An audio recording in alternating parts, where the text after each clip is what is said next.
I am going to introduce our last speaker, who I am honored to introduce because he has been through the thick of it, and he has seen vaccine reality and vaccine injury firsthand. And I honor his voice. He is the voice for his son who is vaccine injured. Joshua Coleman, thank you for being a hero, and welcome. And this is Otto, his son, next to him.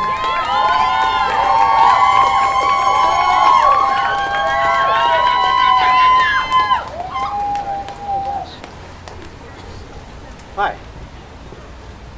my name is Joshua Coleman, and this is my son Otto.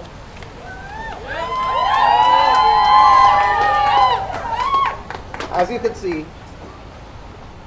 Otto's in a wheelchair. He wasn't born like this. He was born happy and healthy. When he was 17 months old, he received a round of vaccinations, and not long after, he stopped being able to walk. After an MRI, he was diagnosed with transverse myelitis. Immediately, I was told by the doctor that it was in all likelihood either caused by his vaccination or by one other reason. Through rigorous testing afterwards, it was in fact determined that it was vaccine-induced transverse myelitis. Now, transverse myelitis is an autoimmune disorder, so to explain simply, Otto's immune system got confused and the cells within his immune system started to attack his spinal cord and did permanent damage. I had no idea an injury like this was possible from vaccinating. There are package inserts that come with the vaccines that have a list of potential adverse reactions. You can ask a doctor to see these. I didn't even know they existed, and Otto's pediatrician never offered to show them to me. 2 of the 4 shots he had received had transverse myelitis listed as a potential adverse reaction. I had no idea. I had not received proper informed consent. What is informed consent? I'll read you the definition. To give informed consent, the individual concerned must be in possession of all relevant facts. In cases where an individual is provided insufficient information to form a reasoned decision, serious ethical issues arise. So you should know what you're getting into when you consent to any kind of medical procedure. Now, I truly had no idea that my son could end up a paraplegic from a spinal cord injury caused by his vaccinations. Most people are not aware of this. I am asked on a regular basis by people all the time, what happened to him? And I'll respond, it's a vaccine injury. And the most common response I hear when I tell someone that is, vaccine injury, what's that? I hear it all the time. And these are, of course, people who have been vaccinated, who have vaccinated their children, and like me, they didn't receive informed consent. So after this happened, I began to educate myself about vaccines and the vaccine program and the history of disease. I hadn't learned about it in school. I had wrongfully assumed that the vaccine program was the same or very similar to my experience when I was a child. I couldn't have been more wrong. The vaccine program now is nothing like it was when I was growing up. It is completely different. Here are some of the things I discovered. I found out that 30 years ago, the pharmaceutical companies that make vaccines lobbied on Capitol Hill and in state legislatures to get total liability protection for every vaccine the government regulates, recommends, and mandates. They even offered to cut the government in by giving them a part of a new surcharge on the vaccine. So for every antigen in a vaccine, there's a 75-cent surcharge that goes into a fund, and the government takes 25%. That 25% the government takes goes to the general treasury. It's not designated for anything specific. They can use it for whatever they like. Before this time, the government did not profit from vaccines. And unfortunately, guess what? Congress enacted the National Childhood Vaccine Injury Act of 1986, which released vaccine manufacturers of liability for the vaccines they make. So, if vaccines are so safe, why would these companies need a no liability clause? Think about it. The fact of the matter is, they're not safe. We know that. It's acknowledged. The most common phrase used is that they are unavoidably unsafe. And if you look at the vaccine inserts and read through the extensive list of adverse reactions, it's clear so many horrendously bad things can happen. At the time they were lobbying for this immunity, the DTP vaccine was causing a lot of injuries and deaths, and that's what inspired this. They didn't lobby for immunity because they had the safest product on the market. They did it to protect their bottom line because they were getting sued left and right. So why is it important for a company to have liability for their product? Well, that is what gives them incentive to make the safest product possible. After 1986, everything changed. As soon as these companies were released of liability, they started adding more and more and more vaccines to the schedule. Now, let me put this into perspective. In 1986, there were 24 doses of vaccines on the children's vaccine schedule. 24. Today, there's currently 74 doses of vaccines on the children's schedule.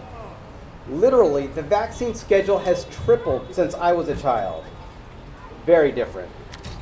So, I stopped vaccinating Otto after his injury. I was terrified to do it again. These are Otto's vaccination records. I was looking through it yesterday. At 17 months old, Otto had already received 37 vaccines. If you are above the age of 25, Otto had received more vaccines at 17 months old than you were supposed to receive in your first 18 years of life. And with the new law in California, SB 277, Otto doesn't have enough vaccines in him to attend public, private, or charter school.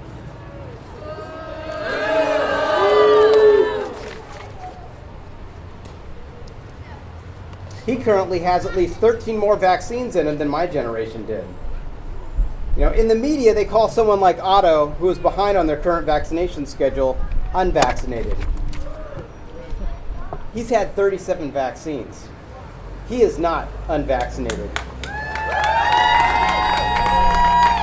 Now, maybe you could call him partially vaccinated or not up to date. I'd call him overly vaccinated.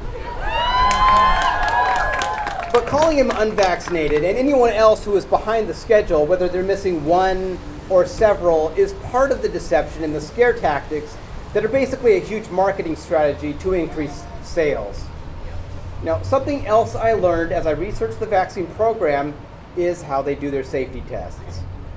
First of all, when a safety test is done, it's done on a single shot vaccine, not multiples, which for the most part is how they administer vaccines in multiples. And when they do a safety test, they don't do it by the industry standard. Now, when I say industry standard, specifically I mean every other medicine in the world is tested this way.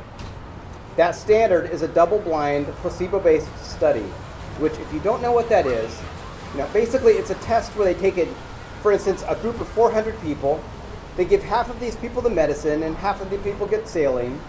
Then they track these two groups over an extended period of time and see what kind of health issues arise in one group over the other. That's how it's determined what kind of adverse reactions can happen from a medicinal product. With vaccines, both groups in the test get vaccines, both sides.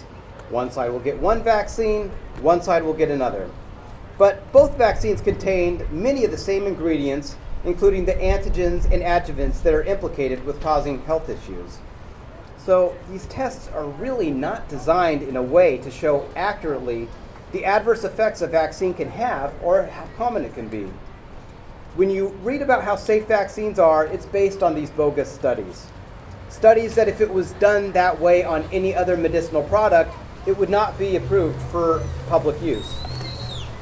So I'm just scratching the surface here. These other speakers went way more into it than I did. The corruption, the carelessness that goes on in the vaccine program. I implore everyone to research this topic, to educate themselves. On the pro-vaccine, don't question the vaccine program side, I often see people discouraging others from researching.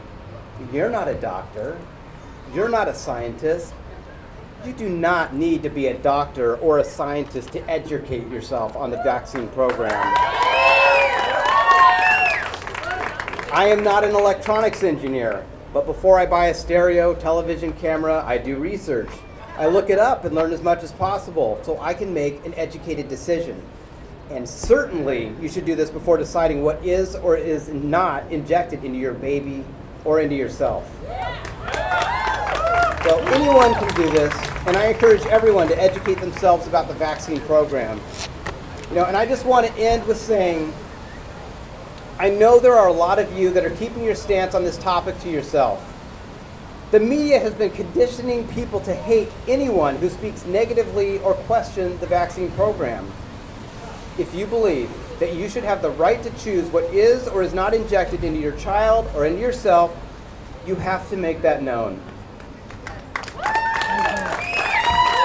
You might face ridicule, you might lose some friends, but this is the time. Vaccine mandates are here. They're coming all across the country. You cannot wait for the day when you show up to work and you're told, you can't work until you get this, that, and the other vaccine. By then it's going to be too late. The time is now. And you might see people speaking out and think, well, they're doing a good job, they've got it handled. We're just trying to inform people and bring everyone together. Make no mistake, this is a numbers game. We need everyone who believes that they should have the right to choose to stand together, make it known, and together we will stop this medical tyranny.